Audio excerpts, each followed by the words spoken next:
I have switched my sound settings for the Zoom, so please let me know if when we chant, if this comes nicely or it's like distorted. You can just post in a chat and I will monitor the chat. Then I can adjust the settings one more time. Jayo Radha Madhava Kunja Bihari Jayo Radha Madhava Kunja Bihari Jayo Radha Madhava Kunja Bihari Jayo Radha Madhava Kunja Bihari Jaya Gopi Jana Vallabha Girivaradari Jayo Gopi Jana Vallabha Girivaradari Jaya Gopi Jana Vallabha Girivaradari Jayo Gopi Jana Vallabha Girivaradari Yashodanandana Vraja Janaranjana Yashodanandana Vrajajannaranjana Yashodanandana Vraja Janaranjana Yashodanandana Vrajajannaranjana Yamunatira Vanachari Yamunatira Vanachari Yamunatira Vanachari Yamunatira Vanachari Jaya Radha Madhava Kunja Bihari Jayo Radha Madhava Kunja Bihari Jaya Gopi Jana Vallabha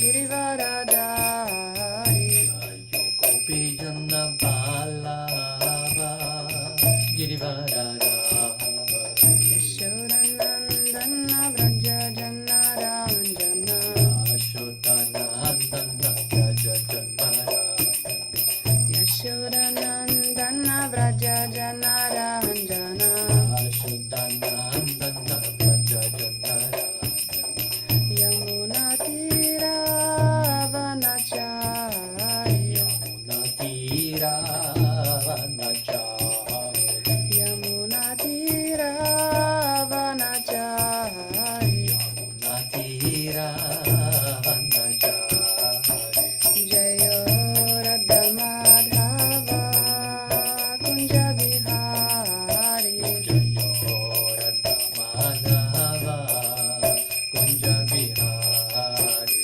Jayo Radha Madhava Kunja Bihari Jayo Radha Madhava Kunja Bihari Jayo Radha Madhava Kunja Bihari Jayo Radha Madhava Kunja Bihari Hare Krishna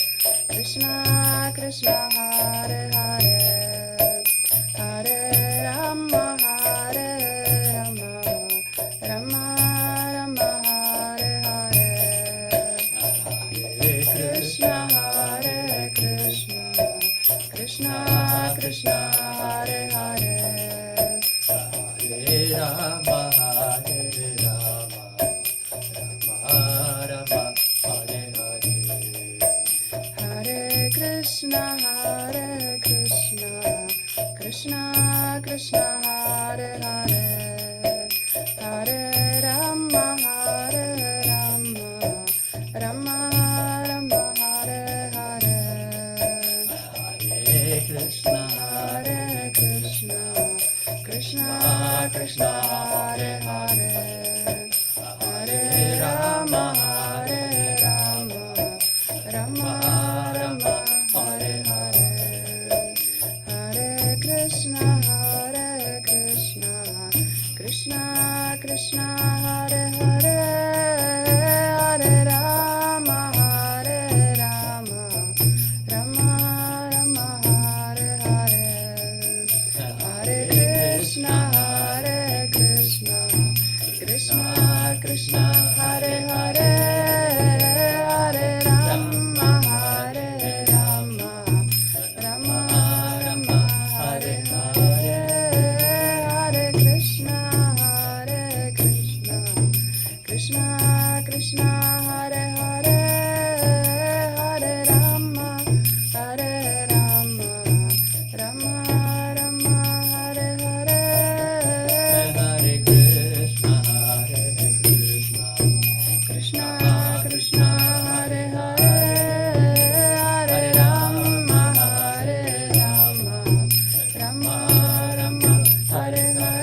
Hare Krishna. Om Namo Bhagavate Vasudevaya. Om Namo Bhagavate Vasudevaya. Om Namo Bhagavate Vasudevaya. Om Namo Bhagavate Vasudevaya. Om Namo Bhagavate Vasudevaya. Om Namo Bhagavate Vasudevaya. Okay.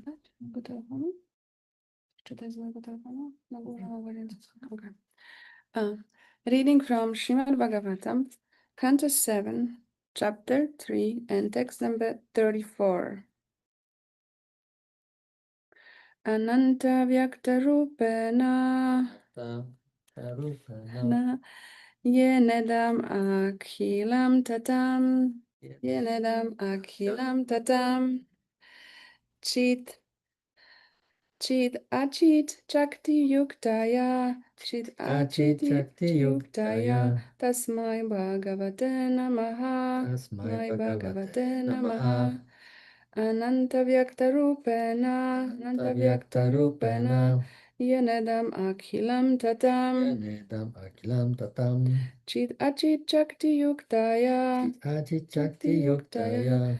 Tasmai Bhagavate Namaha Tasmai Bhagavate Namaha. Ananta Vyaktarupena Tavyaktarupena. Yenedam Akhilam Tatam Yanedam Akilam Tatam. Chit Achit Chakti Yuktaya Ajit Chakti Yuktaya. Tasmai Bhagavate Namaha Tasmai Bhagavate Namaha. Ananyakta Rupena. Ananta Vyaktarupena Yanedam Akilam Tatam. Yenedam Akhilam Tatam Ajit Chakti Yuktaya. Chit Achit Chakti Yuktaya Tasmai Bhagavate Namaha. Tasmai Bhagavate Namaha. Now I would like devotees online to please recite the verse. Anantavakyarupena Rupena. yenedam akilam tatam Yenedam Akhilam Tatam chidachich chakti yuktaya Chit Achit Chakti Yuktaya tasmai bhagavate namaha. Tasmai Bhagavate Namaha. अनन्तव्यक्तरूपेण Ananta Vyaktarupena येनेदम् अखिलं ततं Yenedam Akhilam Tatam चेदचिच्छक्तियुक्ताय Chit Achit Chakti Yuktaya तस्मै भगवते नमः Tasmai Bhagavate Namaha.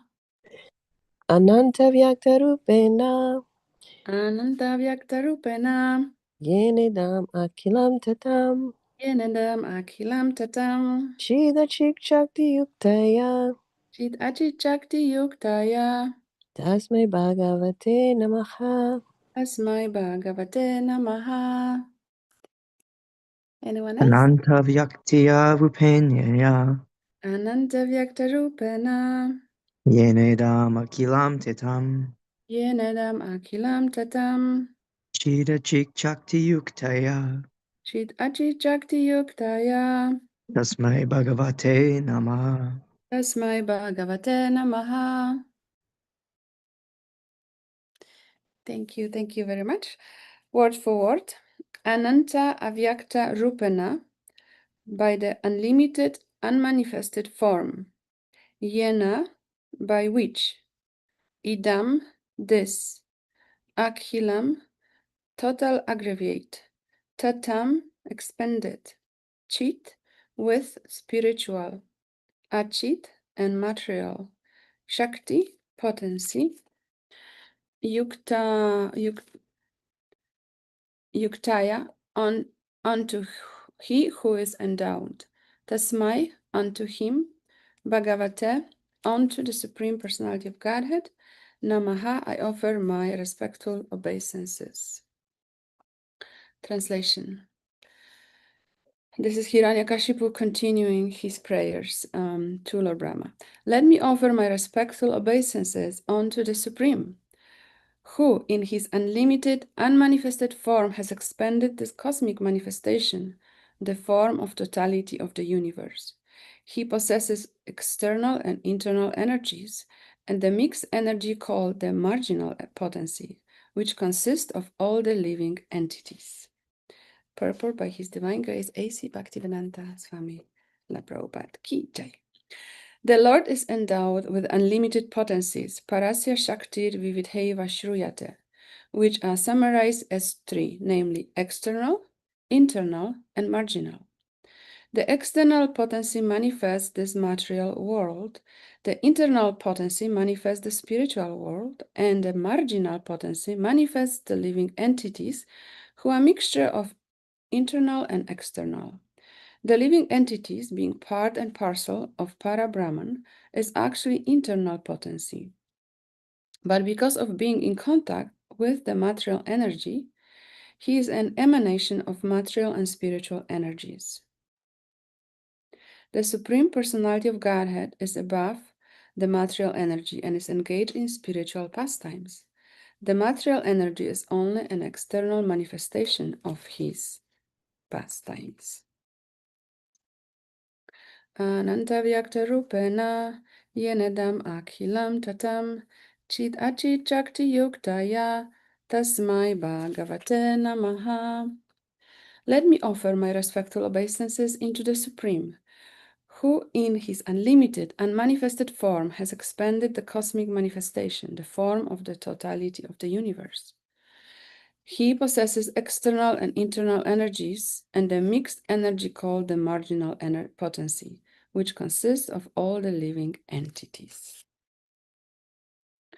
Om Gyanatimirandasya Gyananjana Shlakaya Chakshur Umiltamina Tasmai Shri Gurave Namaha. I was born in a darkness of ignorance, and my spiritual master has opened my eyes with torchlight of knowledge. I offer my humble obeisances unto him. So thank you so much. As I mentioned, we are continuing today prayers, reading the prayers, listening to the prayers of Hiranyakashipu. And those prayers are composed very eloquently. Certainly, he has a vast knowledge of Vedic wisdom, of Vedas. And even though he understands ultimately that Lord Brahma is not the Supreme, he is not eternal, because as it will be followed tomorrow with his first request, he is not requesting Lord Brahma directly for immortality, because he understands that Lord Brahma is not the one who can grant him the immortality. That's why he would be presenting all those different possibilities that would ultimately in his mind would make this immortal conditions for him, but he is not asking for immortality directly. So he has this understanding that Brahma is not the one, but because of his envy towards Krishna, towards Vishnu, he's not able to accept the real Supreme as Supreme, and that's why he's praying, offering prayers to Supreme, but addressing Lord Brahma. It's the way he presents those prayers, he actually flatters Lord Brahma. He over glorify him, we can say like this, because even in this verse, we know that it's not Lord Brahma who creates the universes, and it's not Lord Brahma who has those energies. He is just a second creator. He is being supplied by Lord Krishna with all those energies that he can then engineer the material world, universe. But Hiranyakashipu's strategy is to make Lord Brahma so satisfied that he will be, due to being glorified so much, that he will not be able to refuse his request. And this is very demoniac tendency. It's called also manipulation. And we can see that this happening in many circumstances. We can see other examples from Shastra. Like one that came to my mind when I was reading this verse is Kamsa, who also he's dealing with Devaki and Vasudeva, where like, apologizing and kind of glorifying them to the point then of totally chastising them and saying bad words and torturing them and putting them through miseries and then again apologizing to them. And then, so it's like, so whatever it's needed, someone who has demoniac nature, they will accept this strategy. And it's very unfortunate that we can also sometimes find ourselves guilty maybe of similar behavior. And sometimes, yes, maybe it can be justified when we try to accomplish something for Krishna. But generally, when someone exhibits such a behavior, and we can feel it that this is not authentic, when someone just praises us or suddenly is very nice and maybe even offering us gift, and at the end he actually presents his request that he actually is only doing this to achieve something, and after this has been accomplished, then his dealing or his attitude toward us returns to normal. So those we should guard against such a behavior in our own life. So here, Hiranyakashipu, not Hiranyakashipu, Srila Prabhupada elaborates on this beautiful verse. Actually, it's a beautiful verse, beautiful glorification of the Supreme Lord. He mentioned here that the Lord has many unlimited potencies, but they are divided into three, namely external, internal, and marginal.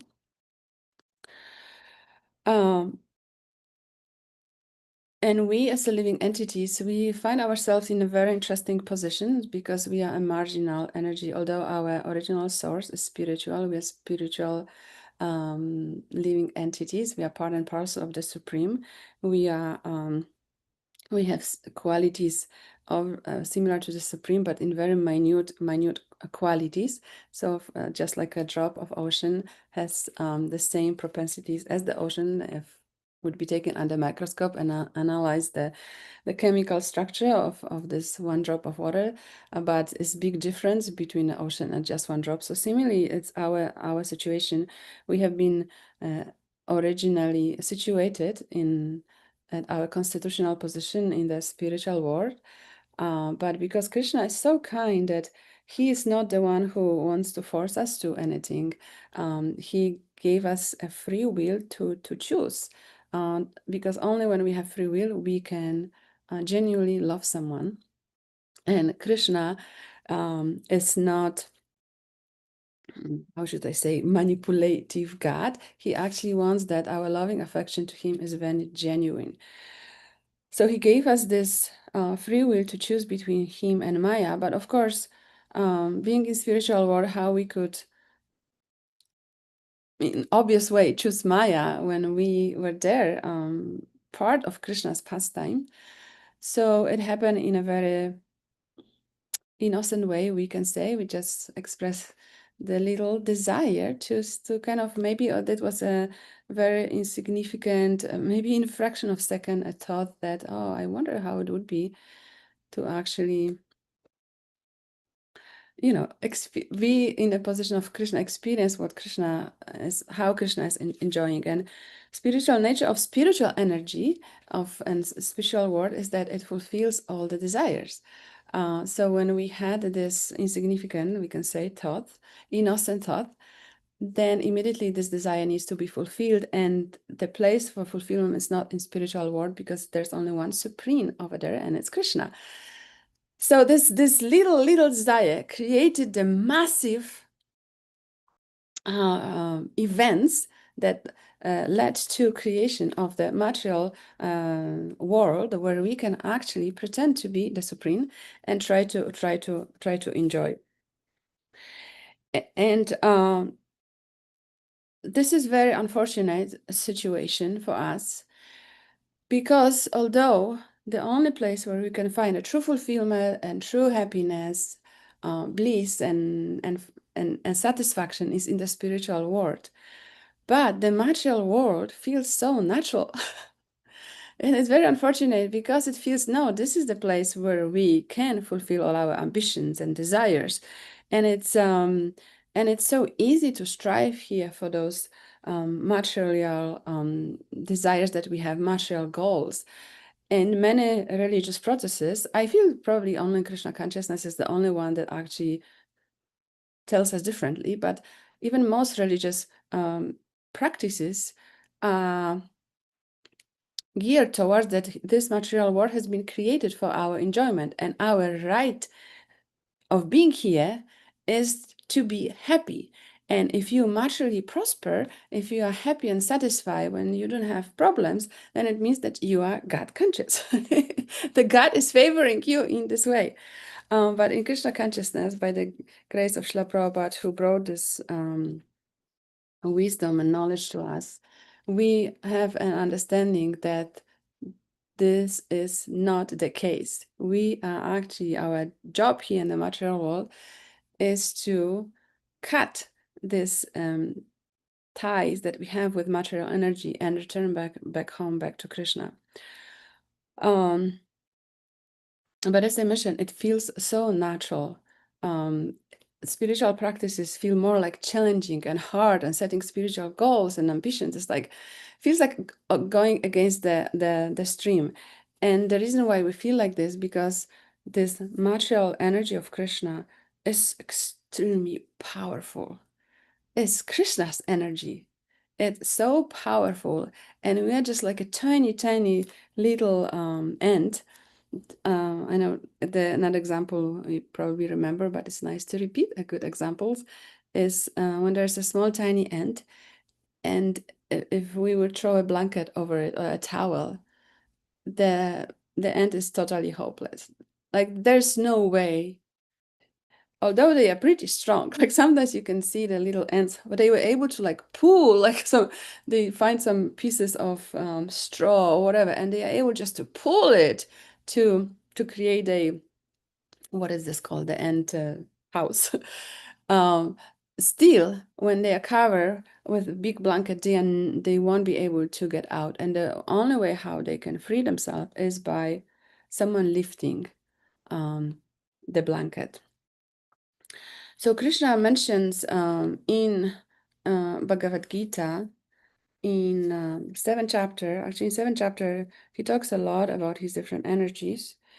But in chapter 7, text 14, Krishna mentions here, Devi hi esha gunnamayi mama maya duratyaya mam eva ye prapadyante mayam etam tarantite. This divine energy of mind, consisting of the three modes of material nature, is difficult to overcome. It's difficult to overcome, but those who have surrendered unto me can easily cross beyond it. So recently I have been listening to the lecture of my Guru Maharaj, and he actually was elaborating on this topic as well. And he mentioned that this illusion, the material energy of Krishna, is so strong that we cannot see through it. And I don't know if you have this experience. I have it every day, every minute. As I was mentioning earlier, that it feels so natural to be here. Although as a spiritual living being, our home is somewhere else. We keep trying and trying and trying. And the illusion is just giving us this new hopes all the time, all the time, all the time. And although at the end, we still feel this lack of satisfaction, we keep moving, marching forward, hoping that one day we will somehow figure it out how it works and we will be happy. Especially that we live in such a time right now that this illusory happiness is more predominant as ever, because also of social media, where all living entities, although suffering internally, they are projecting this external happiness through altering the images, altering the, Photoshop is such a great tool today, right? You can just remove your wrinkles, change your background, and a lot of people are addicted to social media, to going through this, because this kind of gives them this satisfaction that, yes, I can also do like this. I can also create this artificial happiness and at least pretend I am really happy. It's a funny example I want to share, but I have an auntie in Poland. She is the sister of my father. She is reaching her 80s. She's a little younger than my father, so I think she's getting there. It's maybe 78 or something. And she's very active on social media, and she uses all those, I don't even know all those programs, but she basically alter her image to look younger, and through this she attracts all those, there's a lot of single men, on Facebook looking for to basically explore and find a lady that is easy to be manipulated. So she attracts all this men. It's kind of embarrassing for me even to say that I have someone in my family like that, but that's how illusion is strong. And if you will see her in person, she is done. She has been smoker forever. So she looks probably like 120 years old. She's very skinny, and all her face is completely wrinkled, and and her teeth are not good, and so on. But this desire of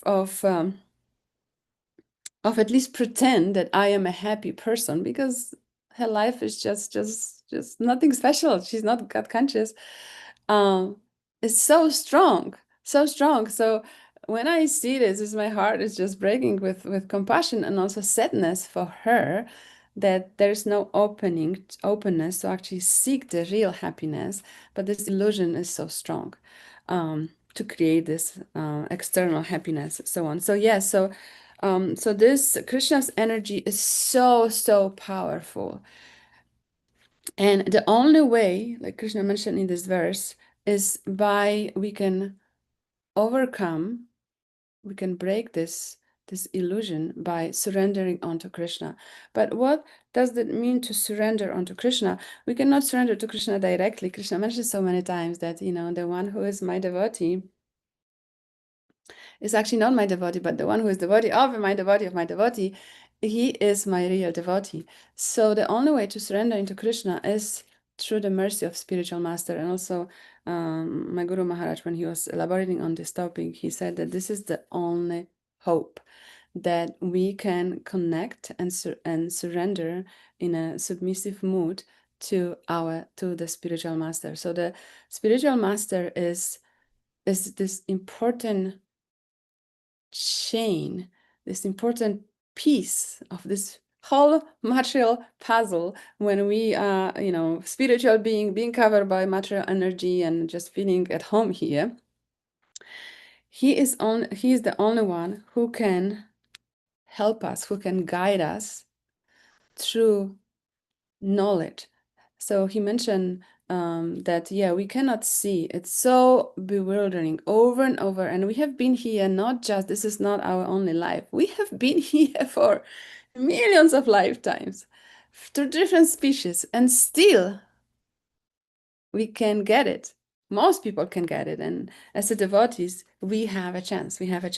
But it's important to connect to the spiritual master and hear from him attentively, because through hearing, this illusion will gradually, I was saying, like, gradually disappear, and we will be able to see things as they are. Another example, my personal realization I would like to share is that to confirm the fact that also my Guru Maharaj mentioned, that when we strengthen our listening to Srimad Bhagavatam, then we can see more clearly, or listening to our respected Guru Maharaj Srila Prabhupada, our vision strengthen, in not so much with the eyes, but with the intelligence, and we can actually distinguish and see how temporary, illusory, how useless our endeavor for material satisfaction is. But as soon as we slacken, we diminish our attentive listening, then the Maya has more power over us. It covers over and over. And personal realization that I have with this is when we go and visit our family. which right now, before some years back, I was feeling, yeah, I'm gonna go and I'm gonna have this, emotional exchanges with family members and have some, like emotional fulfillment there. And I was going there with a desire, actually, to be honest with you, to enjoy as well. I didn't think about this like in such a direct way, but basically that was my motivation. I want to go there and just enjoy. But now, by Krishna's mercy and purification, for me it's more like a duty that I have to fulfill and I want to fulfill. I feel it's my duty to take care and check on my parents, obviously, and give them Krishna consciousness in a way that they can accept, which is not very much direct way. It has to be a little more indirect, by giving the opportunity to render some service, to be in association. But there's not so much for direct message of Krishna consciousness to be given to them. But the example, but my realization is that obviously over there you are just kind of in the grip of Maya, because if someone doesn't have a very Krishna conscious lifestyle, the association is not very conducive for us elevating ourselves. So it requires a lot of strength to maintain our good standing, should I say like that. But obviously my attitude when you go there, I know that I cannot give them directly Krishna consciousness, not so much. I try, but they are not ready in this life. So I'm trying to give them Krishna consciousness by my association, of course, by prasadam, sometimes, sharing a lot what's happening in our life, trying to play some kirtans and so on. But still there is majority, how the day it's spent is on, more like mundane things that's happening. And I see the shift in my consciousness quite quickly, that first thing that I see is the fear appears, because being in a material, like entangled with material energy, is very fearful. Very fearful. Just watch the news. It's just like also so negative, and it's true. But because someone who's in a material consciousness, they have no understanding actually what's going on. Then seeing all the suffering and manipulation and instability of the martial world, and cheating and exploitation, it's very hard to make sense out of that when you don't have spiritual foundation. And that's why the fear comes, that like what's going to happen next, like how it's going to be, like how all of that's going on. So I see that when my listening to Srimad Bhagavatam is decreased due to being in certain circumstances that are not allowing a full attention, just like in Krishna conscious environment, like here or when we had Gita Nagari, then the first thing that appears is fear. I started like, wow, it's like, almost to the point of feeling like very, very, very anxious. So that is one thing. And also you kind of start to feel comfortable again. You feel like, oh yeah, this is nice. This is, family. We have this. I remember there was this one devotee in San Diego. He's a musician, rock musician. What is his name? I remember the Titikshava Karunika Prabhu. One time he would come to our different festivals in Las Vegas, and also he travels to those festivals of colors on the West Coast. And he has those English lyrics to kind of Krishna conscious rhythm. And one of the songs he wrote, I remember that he wrote that we depend on those fallible soldiers. So we often put our trust that who is going to save us is those family members and friends, but they have no power to save us. Yeah, so the only one who has power to save us is spiritual master, devotees, and of course Krishna. So yeah, so it's very important to make sure it's our own individual responsibility that we will maintain our intelligence sharp, to be able to distinguish and not fall under the illusion of Maya, that this is the place. Material world is the place for us to enjoy and become fully satisfied and fulfilled. We need to maintain very strong hearing on a daily basis. Listening, hearing, reading the transcendental wisdom, and also following the instruction, because listening is an And understanding is one thing, but also implementation is super important. That's why when we study or we're listening to the lecture, it's crucial that we do this with the attitude, how can I implement this in my daily life? How I can see this in the reality that is around us. And therefore, getting together on those Srimad Bhagavatam classes is essential because we can help each other by sharing our own realization and understanding of, because our understanding of spiritual wisdom is also based on the purification. So when we read something in the beginning, we can see only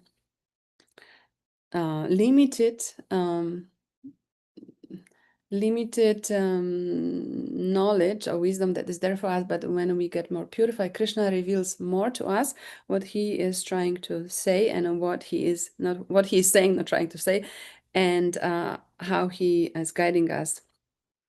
So when we meet together, we can share our own realization.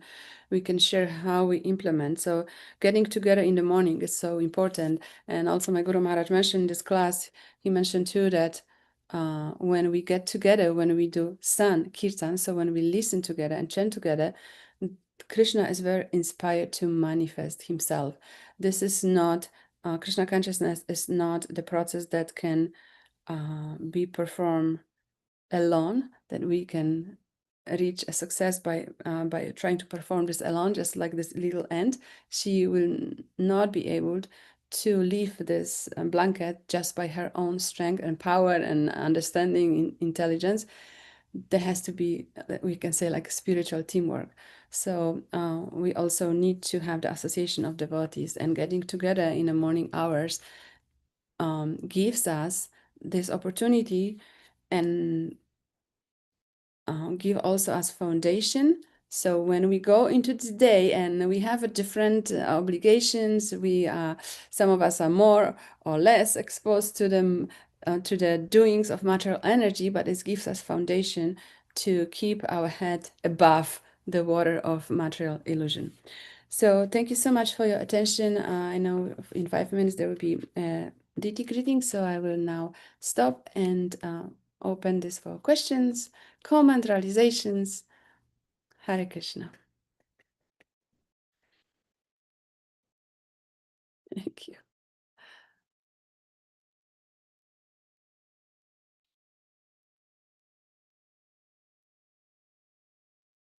If anyone has other tips to share how you are keeping yourself aloof from material energy manipulation, would be very, very nice to hear, like what else you do personally to make sure that when you go into your daily activities, different engagement, that you maintain, that you protect yourself from being trapped.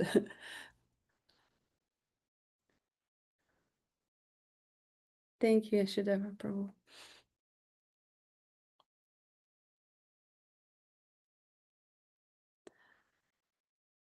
Do you have anything you want to share? No?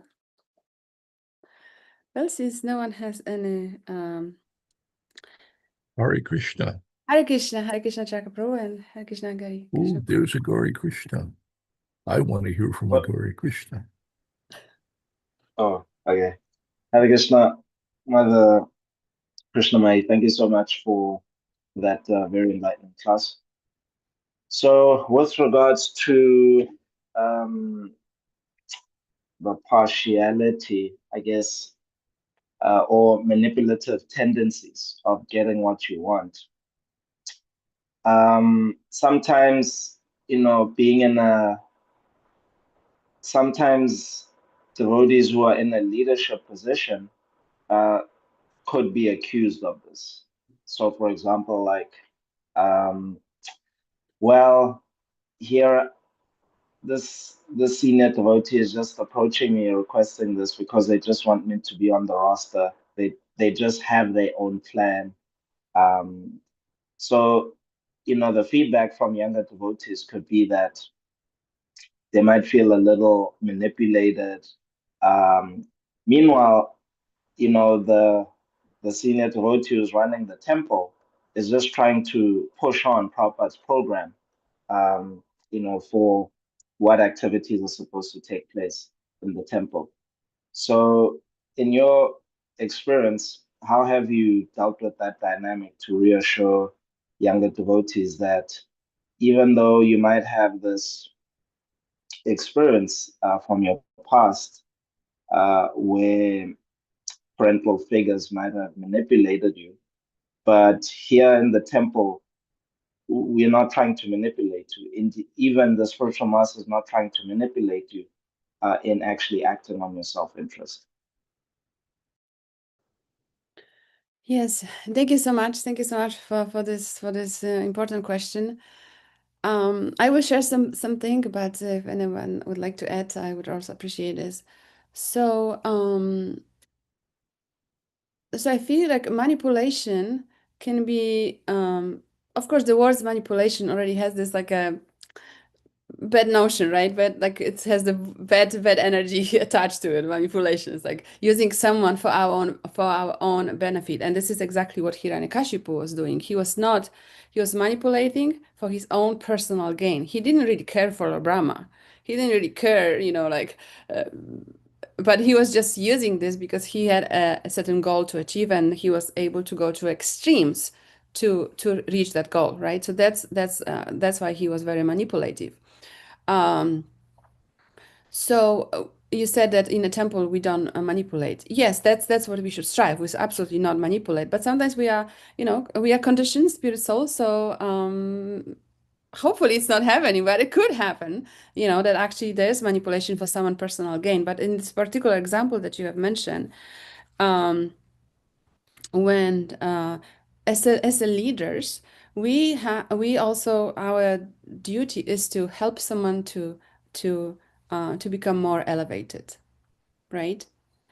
And when new devotees come, you specifically mentioned about new devotees, that they may not understand this dynamic and they feel like, oh, I'm being manipulated because they won't put my name on the roster. So obviously that already shows that the understanding of spiritual process is not very mature yet, if they have attitude like this, because that's what we pray for every morning when we chant, our rounds. We pray, please engage me in devotional service. And then when the devotional service comes, we are like, wait a minute, like, why are you putting me on the roster? I'm done for today, right? So there's maturity is missing there and purification. But coming back to my point that as the leaders, we need to see I can say like potential in others. So we know that ultimately this spiritual soul that just is approach the bhakti process has potential to become a pure devotee. Is pure devotee, but we have to unpeel those certain layers, and in order to unpeel those certain layers, there is a certain process.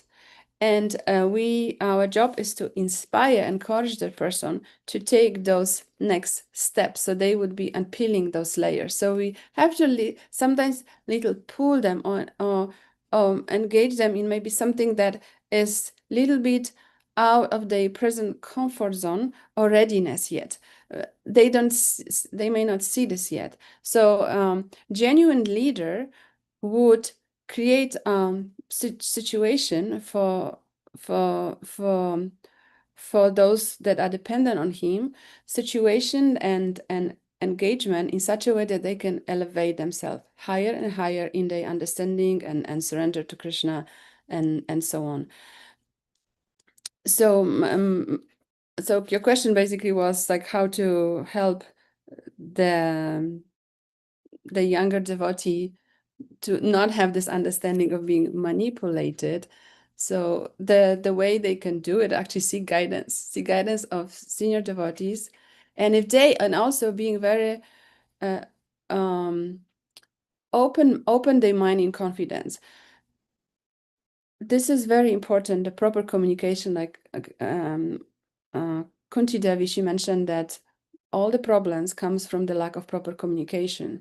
So if anything is happening, like we can say like mental, or we don't understand, or we feel something that in negative way, this is the time where we should have a trusted devotee, senior devotee, that we can come and open our confidence and seek.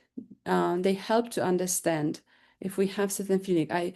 If I am, approached like this, I feel in certain way. Please help me to understand why is this happening, and so on. And I see my husband would like to add something.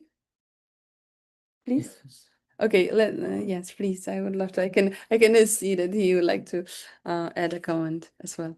Oh, thank you very much for wonderful, first of all, for wonderful explanation. Indeed, it is very important what you have and what you explained.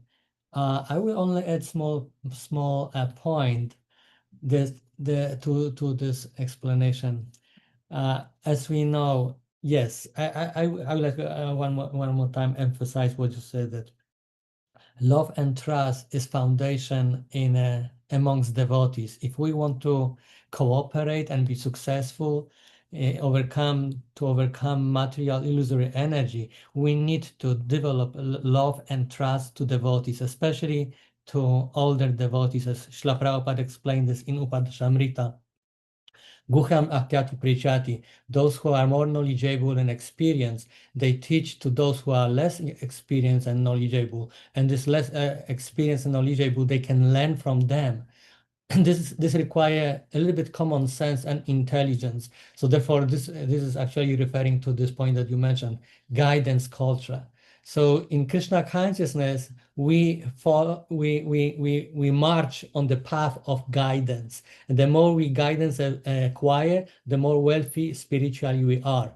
This means we are more spiritually empowered to cross over this ocean of material existence and get rid of this bewilderment, etc. Another point which is important is that along with instructions, engagement that coming from leaders in particular places like centers or temples, is also education, giving education. Spiritual master is not only giving instructions, but also along with instructions, giving education to understand what is what. So Srila Prabhupada many times was explaining that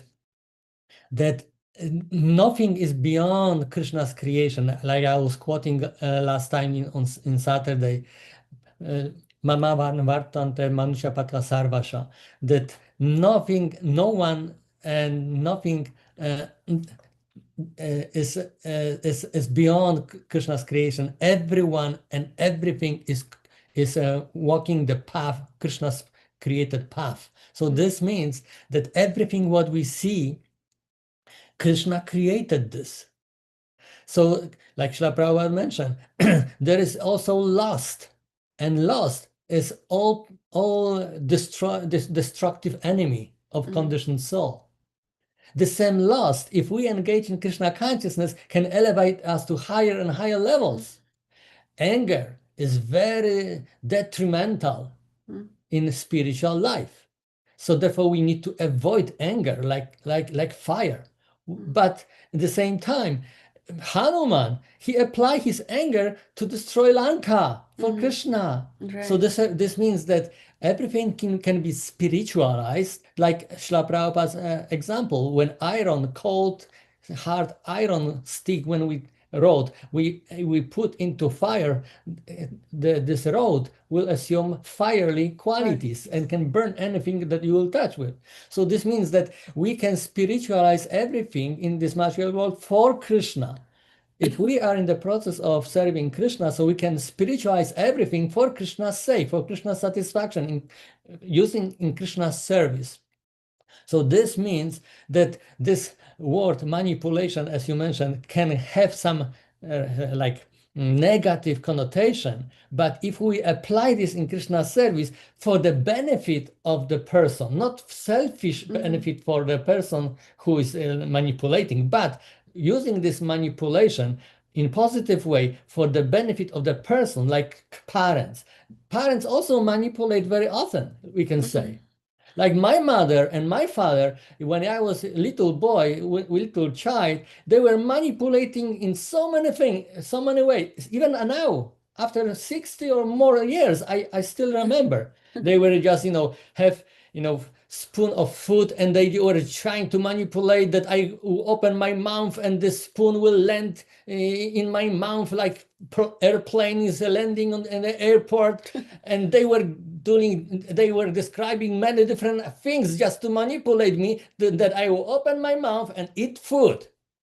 But what if they will not use this manipulation and not feed me? You get weak. Yeah, I would starve. Yeah. So therefore, it depends on the aim that we want to achieve. If we doing this selfishly for our own benefit, then it's very demoniac. But if we use technique to benefit another person selflessly, we're doing this to benefit another person, and this is a selfish act of compassion and care and love. So this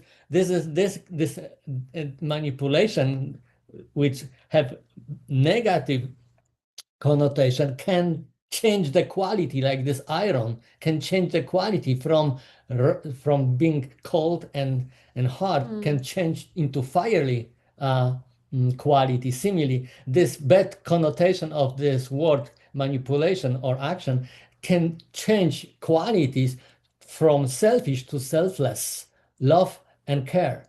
So therefore, it depends why we're using things and for what. What is the goal? What is the purpose? Thank you. Thank you so much. Thank you, Mataji. Thank you, Prabhu. You're very welcome. So therefore, in conclusion, it is extremely important to care in Vaishnava society, regardless where we are, in this little preaching center, big temple, or big farm, whatever it is. It is extremely important for leaders to create the atmosphere of Vaikuntha where love and trust exist. Without this, there is big, huge struggle. Yes. Thank you.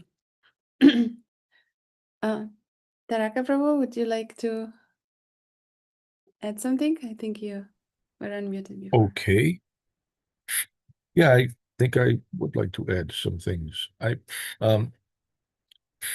I was inspired to say a bunch of things, and they have mostly all been covered already very nicely. In answer to Gauri Krishna's question, communication is extremely important. Education is hugely important because we have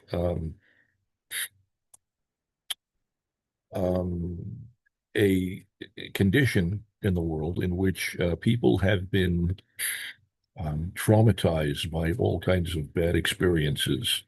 And as a result of that, they are hypersensitive to certain types of activities or words. They have been manipulated in a negative way. They have been abused and subjected to all kinds of unfortunate things. And sometimes then, when they are dealing with well-intentioned devotees who are selflessly trying to help them, they may misconstrue the efforts of the devotee, thinking that this is another case of manipulation or some such thing. They may not understand the motivation. They may not trust. And so to communicate very openly and to educate individuals is very critical. Otherwise, they may tend to misunderstand. And particularly when dealing with individuals who have been subjected to all kinds of traumas in material life, it becomes very challenging trying to get through to them, trying to win their trust, getting them to open up, and enabling them to be able to hear.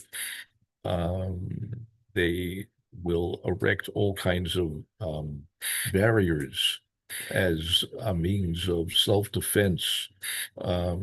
and they become wary, hyper vigilant about all kinds of behaviors. They will think that they're seeing something that is similar to something bad that they experienced in their prior life. And so it's only by developing a an intimate, trusting, loving relationship with another devotee that gradually they allow themselves to become more vulnerable, and they begin to trust, and then they can hear and begin to understand. Um, Otherwise, the um, the nature, the psychological nature, is that we resort to all kinds of mechanisms, psychological mechanisms to protect ourselves, and also hypervigilance, that we're always on the lookout for some sort of abuse or manipulation. But so, for devotees, it's very challenging. We have to understand our audience. Initially, in developing a relationship, you have to begin by hearing from people. You have to inquire, try to learn everything that you can about them, get them to talk about themselves, and um, that actually is one of the important ways to develop a friendship. Um, there was one book written by what was the guy's name? Carnegie. I can't remember his first name now. Uh, friends How to win friends and and influence influence people. people. Yes. And one of the things that he stresses is just listening to people. Um, People like to talk about themselves, and if you just lend a receptive ear, automatically they begin to like you. Uh, they're very happy that someone is willing to listen to them. Um, but for us, it's very important to listen to others so that we can understand um, the nature of that individual, and that helps us to understand better how we can help them. So it's an important starting point. Otherwise, without the benefit of that, we may make all kinds of mistakes. We can say things and do things that will um, um, hurt the relationship, or cause the individual to become more distant. So care has to be taken, but it's a real challenge. And um, from my perspective, having been active in ISKCON for um, a number of decades, it appears to me that the condition in the world has been changing over time. I It seems to me that it's harder than it used to be to communicate with people. People are much more. They've been subjected to a lot of traumas, and they're deeply affected by that, and it's harder to get through to them. They're very, very defensive.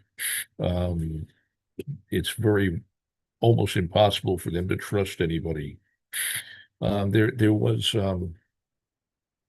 I remember a lecture once given by Bhakti Swami here at Gita Nagari, in which he was explaining that we don't trust others because we don't trust ourselves. Um, that's a hard thing for people to understand. It's true, but it's difficult for people to grasp, because um, one's first impulse is to say, well, I don't trust others because others have proven to me that they are not trustworthy. Well, that's also true, but but we will tend not to trust anyone, even those who have never really given us a reason not to trust them. We won't trust them because we will make the assumption that they're not trustworthy, because we see everyone as untrustworthy, because that's the lens through which we see things, because we ourselves we can't trust ourselves. We are compelled by the pushings of our senses. Our mind betrays us. We can't even rely upon ourselves. We can't trust ourselves. We will get ourselves into trouble again and again. And under the circumstances, it becomes even harder to trust others. We can't trust ourselves, then how can we trust others? And when you have just so many experiences, bad experiences of betrayal and misbehavior on the part of those around you, trust is very, very difficult. But if there is anyone you can trust, it would certainly be a devotee. Devotees have the capacity to be selfless. Others cannot do that. Others are in a state of desperation because their mind and senses are out of control. But a devotee is self-satisfied. He doesn't need anything. He doesn't want anything from anybody. He's satisfied within himself by dint of his relationship with Krishna through his spiritual master. He has devotional service, which is completely satisfying. And in that condition, he can become selfless. He feels that he has everything. He doesn't feel as though he needs or wants anything. He is able to forego the things in material life that people are most attached to. Who can give up sex life? But a devotee can easily give up sex life because they have a higher taste. And similarly, they can give up all kinds of personal desires, all kinds of desires for sense gratification. And so a devotee is a person who can actually be trusted because they have no self-interest or selfish interest. They're not interested in manipulating you for their personal gain. They may manipulate, but they'll manipulate you for your benefit. Krishna is the ultimate manipulator. He's a huge manipulator. And Krishna's devotees also may manipulate, but for the benefit of others. Their manipulation is to engage others in devotional service, to compel them somehow or other, by hook or by crook, somehow or other, get them to engage in devotional service. It's for their benefit. The devotee has no personal interest in that regard. They're not trying to gain anything. There's nothing they want from someone else. They just want to benefit others. And there's no better way to benefit others than to engage them in Krishna's service somehow or other, even if you have to trick them into engaging in devotional service. It will not hurt them. You do no harm to others. It's only beneficial. It's not malicious. So devotees can be manipulative, but in a good way. As was pointed out, the term itself has a bad connotation because within the scope of material life, manipulation is always done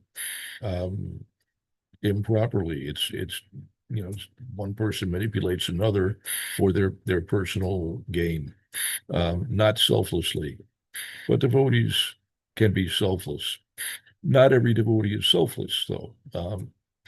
It requires some advancement in devotional service. Sometimes someone, even they may have been a devotee for some time, they may be manipulative. not every devotee is faultless. We're not here participating in the Krishna consciousness movement because we're perfect. We're here to become perfect. And in the meantime, we may have some faults. Not every devotee is perfect, but gradually devotees become perfect. It requires some time, though. And so it can be problematic sometimes. New people that we're trying to cultivate, or even trying to help along devotees who have been practicing Krishna consciousness for some time, they sometimes experience unfortunate interactions with other devotees. Sometimes they feel as though they've been manipulated, and sometimes they have, in fact, been manipulated in a negative way. Sometimes you try to tell them something that is important and valuable for them, and they think that they are being gaslighted. And that's not your intention at all. You're trying to tell them the truth, but they perceive it to be gaslighting because they have so much experience of that sort of a thing. But unfortunately, sometimes there may, in fact, be real gaslighting. So it becomes very, very hard. You try to help people along, and they have not only bad experiences from material life, but also bad experiences sometimes in the association of devotees, because not every devotee is pure and perfect. So it's very, very challenging. It means that individually ourselves, we have to work very hard at becoming very pure, so that we are able um, to help others without um, creating some bad impression. Um, and we have to be able to take the time, and it's troublesome, it's painstaking, but we have to take the time to communicate um, extensively with others, to help them to open up and to trust, and to establish clear lines of communication so that we can get through important messages. Um, uh, and of course, we have to have a message to deliver. It means we have to hear very nicely. We have to hear very nicely and understand what the facts are. Um, Guru and Krishna help. Krishna will help from within our heart. When we deal with others, he'll help us to understand what we're dealing with and give us guidance, direction on what course of action to take. But we have to prepare ourselves. Great way to prepare ourselves is to very scrupulously study Srila Prabhupada's books, and to hear the preaching of other expert devotees. It gives us lots of ammunition, lots of material with, and helps us to deal with any kind of situation that we confront. But it's a challenge, in my opinion. It's become a bigger challenge than ever. Uh, I'm not entirely sure why it is, but I notice that people are much more sensitive now than what I experienced decades ago. And it's made it much harder to try to convey Krishna consciousness. Um, there's one class of individuals who they're a little more intelligent, and that intelligence makes it really difficult to get through to them. They become a little bit arrogant because of their intelligence. It's hard for them to be humble. They're afraid to humble themselves before others. And if you can't be humble before others, then it's very hard to learn. You can't hear from others. You can't learn anything if you're arrogant. If you think you already know everything, you're not going to be able to learn anything. But yeah, for some people, they can't open up and hear from others. They think they already know everything. And if you try to explain to them the importance of becoming humble, they think that you are trying to manipulate and abuse them. That it's very hard. It's really hard trying to people. So we have to be consistent and pure in our preaching, so that gradually people will be able to trust, and then gradually they'll be able to hear and act on good advice when they hear it. Krishna will help, but it's challenging. Anyway, Hare Krishna, thank you for a wonderful and engaging class and lots of nice comments. Hare Krishna.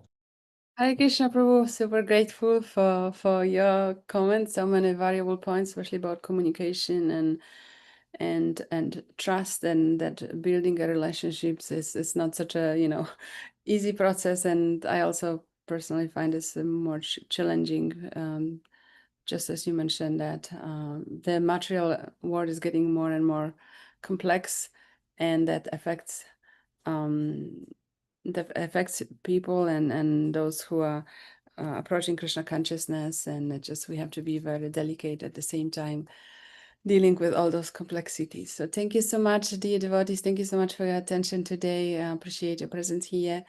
And Hare Krishna. We will meet again tomorrow. Hare Krishna.